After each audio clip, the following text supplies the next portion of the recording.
My name's Helen Hutchings and my project is Tea and Talk. I like cakes and I like baking and I love the whole institution of afternoon tea, and I think it's really nice.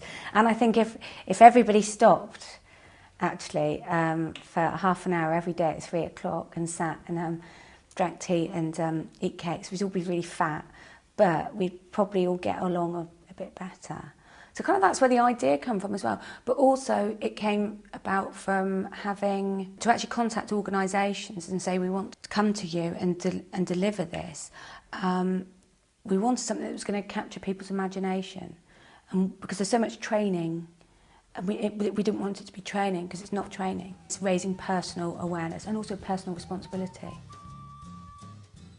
It's going out there into communities, into people's workplaces, into people's schools, into colleges, to actually talk to them about mental health in those situations.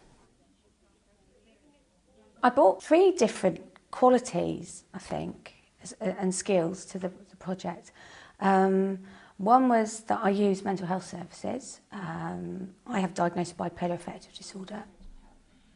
The second experience or quality that I have is I'm a registered mental nurse. I think the combination of both using and working mental health services, I think gives me a fairly rounded view and also quite an open-minded view of mental health and of there not being a them and us. And what I do in the session, I ask those questions and then I go back and I do a quick recap and I say, we're not going to open it up for conversation yet because everybody's itching then because they want to talk and they want to find out. But what I do, I answer the questions and people are quite shocked. I do say to people, I don't open up a conversation, but I say, what's your thoughts on that question? People say, it's really made me think, and we hear a lot of, I didn't realise, I didn't know that. Really? Oh my goodness, I didn't realise that. We hear a lot of that kind of constantly, especially in the quiz. It has to be slick because it's in an hour, it's got to be quite tight. So my delivery is really, really similar, but each one is so different.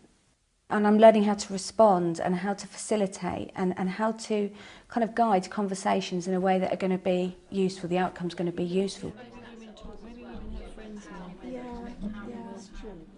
A lot of the reflection has been on my own personal communication skills and just that sense of hope actually that I'm kind of one person, but you can make a difference.